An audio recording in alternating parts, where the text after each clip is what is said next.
இப்போது நம்ம டேட்டாபேஸில் வந்து டேட்டாபேஸில் ஒர்க் பண்ணி பார்க்குறதுக்கு வந்து நம்ம சாம்பிள் டேட்டாபேஸ் ஒன்று எஸ்கியூஎல் சர்வர்லேருந்து எடுத்து போட்டு பார்ப்போம். இப்போ பார்த்தீங்கன்னா என்ன போட்டிருக்கு, எஸ்கியூஎல் சர்வர் 2014 சாம்பிள் டேட்டாபேஸ். நம்ம யூஸ் பண்ணுறது வந்து எஸ்கியூஎல் சர்வர் 14 தான் யூஸ் பண்ணுறோம். இங்கே பார்த்தீங்கன்னா தெரியும் அது என்ன வெர்ஷன் சொல்லிட்டு இங்கே போய் இந்த ஹெல்ப்பில் போய் கிளிக் பண்ணி நீங்கள் பார்த்தீங்கன்னாவே தெரியும். ஒரு நிமிஷமா எபவுட் அப்படிங்கிறத போய் பார்த்தீங்கன்னாவே இது என்ன வெர்ஷன் தெரியும். இங்கேயே தெரியுது மைக்ரோசாஃப்ட் எஸ்கியூஎல் சர்வர் 2014 இருக்குது. சரியா, இந்த நம்ம 14ல் ஒர்க் பண்ணுறதுனால நம்ம 14உடைய டேட்டாபேஸ் எடுத்து பார்ப்போம். இங்கே உள்ளே போனோம்னா ரொம்ப டேட்டாபேஸ் இருக்கும், ஒவ்வொரு வெர்ஷனோட டேட்டாபேஸ் இருக்கும். நம்ம 14ஓட டேட்டாபேஸ் மட்டும் எடுத்து பார்ப்போம். இங்கே பார்த்தீங்களா சொன்ன மாதிரி வந்து 2018 இது, 12 இது, 14 இது, 16 இது, 17 இது, 19 இது எல்லாம் இருக்குது. நமக்கு தேவை வந்து டேட்டாபேஸ் வந்து நம்ம 14 வச்சுருக்கிறோம். 14 இதே வந்து டேட்டா வேர் ஹவுஸில் வந்து OLTP இருந்தால் எடுத்து போடலாம். இப்போ வந்து இதவே எடுத்துக்குவோம், நம்ம டேட்டா வேர் ஹவுஸ்லேருந்து எடுத்து போடுவேன். இதை டவுன்லோட் பண்ணோம்னா நம்ம பாட்டுக்கு டவுன்லோட் ஆகும். ஒரு 21 MB இருக்குது. நம்ம பேக்கப்பில் இருக்குது. பேக்கப் வந்து ரீஸ்டோர் பண்ணும்போது இது வந்து கொஞ்சம் அதிகமாகும். நம்ம டேட்டாபேஸ் பேக்கப் எடுக்கிறது எப்படி, ரீஸ்டோர் பண்ணுறது எப்படி அப்படின்னு நம்ம தனியாக ஒரு இது பார்க்கலாம். அது தனி கிளாஸாக பார்க்கலாம். இப்போ நம்ம சாம்பிள் டேட்டாபேஸ் எடுத்து ஒன்று போடுறதுக்காக நம்ம பார்த்துட்ருக்கோம்.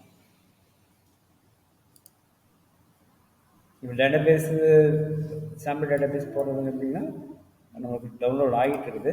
இங்கே பாருங்கள், இங்கே கீழே இந்த இடத்துல டவுன்லோட் ஆகிட்டு இருக்குது. 21 MB இருக்குது. இப்போ டவுன்லோட் ஆகிட்டு இருக்குது. சரியா, நம்ம இங்கே டேட்டாபேஸ்க்குள்ளே போவோம். இப்போ ஆல்ரெடி இதில் டேட்டாபேஸ் இருக்குது. இங்கே நம்ம வந்து ரீஸ்டோர் பண்ணுவோம். ரீஸ்டோருங்கிற ஆப்ஷனை யூஸ் பண்ணி தான் அதை எடுத்து ரீஸ்டோர் பண்ணுவோம். சரிங்களா, அது டவுன்லோட் ஆகிருக்குன்னு நான் நினைக்கிறேன். நம்ம ரீஸ்டோர் போகலாம்.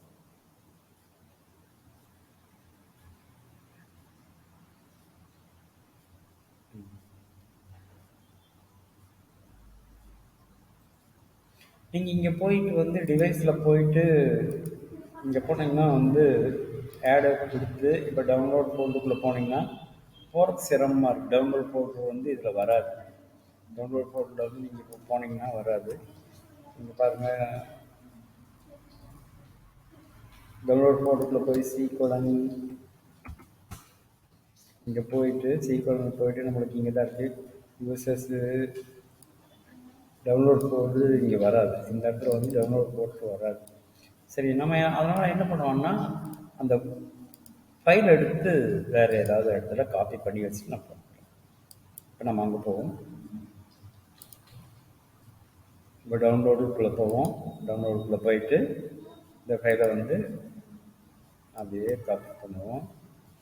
2014 எடுத்துக்கலாம். இது டவுன்லோட் ஆகிட்டு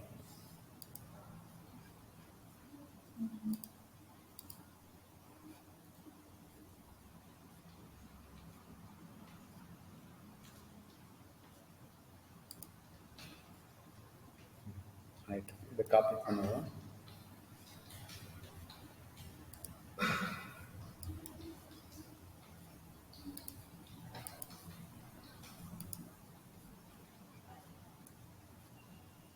ஓகே, இங்கே ஆகிட்டு. ஓகே, இதை காப்பி பண்ணுவோம். ரெண்டாவது காப்பி பண்ணுவோம்.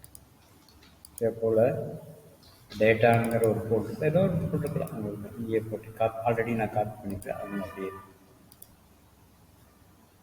இப்போ நம்ம டேட்டாபேஸ்க்குள்ளே போய் அது ரீஸ்டோர் பண்ணலாம். இங்கே ரீஸ்டோர் பண்ணுறதுக்கு என்ன பண்ணுறோம்னா இது மேலே வச்சுட்டு ரைட் கிளிக் பண்ணணும்.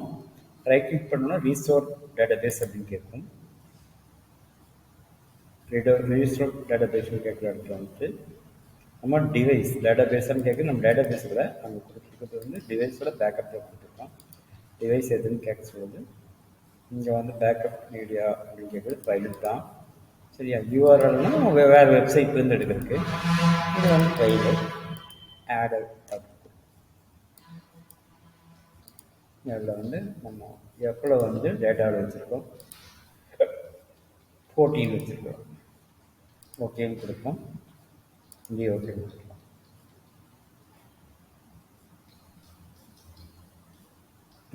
இது வந்ததுக்கப்புறம் செட்டில் இது டிக் பண்ணியிருக்கணும்.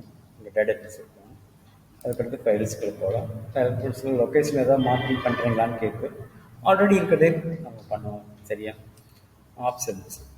ஆப்ஷன்ஸுக்குள்ளே போனோம்னா over writing existing data base இருக்கிற டேட்டா பேஸ் நேம் அது ஓவர் ரைட் பண்ணி தான் ஆகிடுது. நம்ம டேட்டா பேஸ் கிரியேட் பண்ணல இருந்தாலும் ஓவர் ரைட் பண்ணி தான் கேட்குது. ஓவர் ரைட்டிங் இப்போ ஓகே கொடுத்துருவோம். ஓகே கொடுத்தோம்னா ரீஸ்டோர் ஆகும். பார்க்கலாம். இப்போ ப்ராசஸ் ஆகிட்டு இருக்குது. இங்கே ரீஸ்டோர் இது பண்ணிட்டு இங்கே ப்ராசஸ் ஆகிட்டு இருக்குது. இது ப்ராசஸ் ஆகி முடிக்கும் போது நம்ம போட்ட டேட்டா பேஸ் வரும். இந்த டேட்டா பேஸ் வந்து அட்வென்ச்சர் ஒர்க்ஸ் 2014 ரீஸ்டோர்டு அப்படின்னு. ஓகேவா? இது கிளிக் பண்ணிவிட்டு நம்ம உள்ள போகிறோம். இங்கே போனோடனையும் வந்து உங்களுக்கு படிச்சிருச்சு வந்துருச்சு. இது கிளிக் பண்ணோம்னா டேபிளில் ஒரு என்னென்ன டேட்டா பேஸ் இருக்குது அப்படிங்கிற டீட்டெயில்ஸ் வந்து. சரியா? ஒரு டேட்டா பேஸோட இன்னொரு டேட்டா பேஸ் வந்து தொடரப்பட்டதாக இருக்கும்.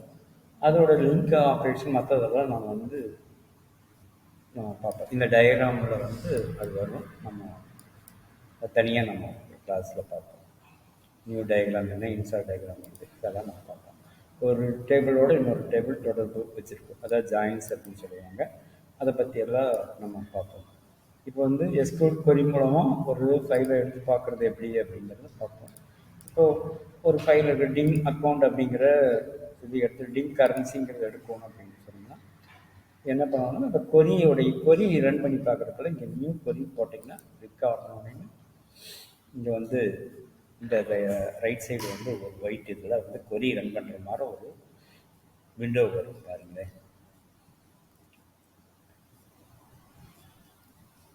நம்ம சிஸ்டம் கொஞ்சம் ஸ்லோ, அதனால் அந்த மாதிரி இருக்கும். உங்களுக்கு எல்லாம் பாஸ்ட்டாக வரும். இந்த மாதிரி வந்து எஸ்கியூஎல் கொரி வரும். இது நீங்கள் எவ்வளோ வேணாலும் வச்சுக்கலாம். இங்கே பாருங்களேன், இன்னொன்று போட்டு இன்னொன்று வச்சுக்கலாம். இது வந்து நம்ம அடித்து பார்த்துட்டு இதை சேவ் பண்ணிக்க வைக்கிறனா கூட பண்ணிக்கலாம். சரியா? இப்போ நம்ம பாரு என்ன பண்ணுறோம், இந்த டிங் கரன்சியில் இருக்கிறத பண்ணுறோம். Start from ding currency. நம்ம இங்கே அடிக்கும்போதே வந்துடும். சரிங்களா?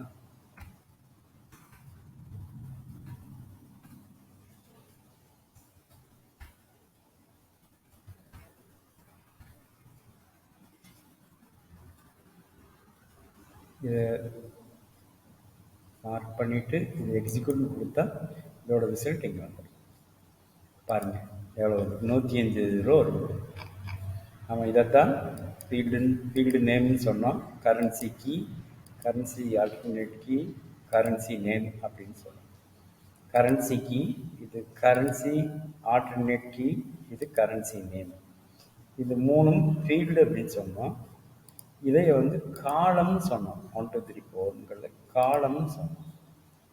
ஞாபகம் இருக்குதா? இது காலம்னு சொன்னோம். இதை ரெக்கார்டுன்னு சொன்னோம். ரெக்கார்டு அல்லது வந்து இது மேலே இருக்கிற ரெக்கார்டு அல்லது வந்து அதுக்கு பேர் வந்து ரோ. ரெக்கார்டுன்னு சொல்லுவோம், ரோன்னு கூட நீங்கள் சொல்லலாம். சரியா? ஒரு ரெக்கார்டு, 2 ரெக்கார்டு, 3 ரெக்கார்டுன்னு இதில் 105 ரெக்கார்டு கீழே வரைக்கும் இருக்கு. சரியா? இந்த குறிப்பிட்ட ரெக்கார்டை மட்டும் நம்ம எடுத்து பார்க்க முடியும். குறிப்பிட்ட ரெக்கார்டை மட்டும் நாம் டெலிட் பண்ண முடியும். குறிப்பிட்ட ரெக்கார்டை மட்டும் அப்டேட் பண்ண முடியும். இந்த அப்டேட் பண்ணுறது எப்படி, டெலிட் பண்ணுறது எப்படி, அதை பற்றியெல்லாம் நம்ம பார்ப்போம். சரியா? இப்போ வந்து இதில் வந்து இப்போது ஒரு பிஎஸ்சிங்கிறத மட்டும் நம்மளுக்கு வந்து கரன்சி நேம் வந்து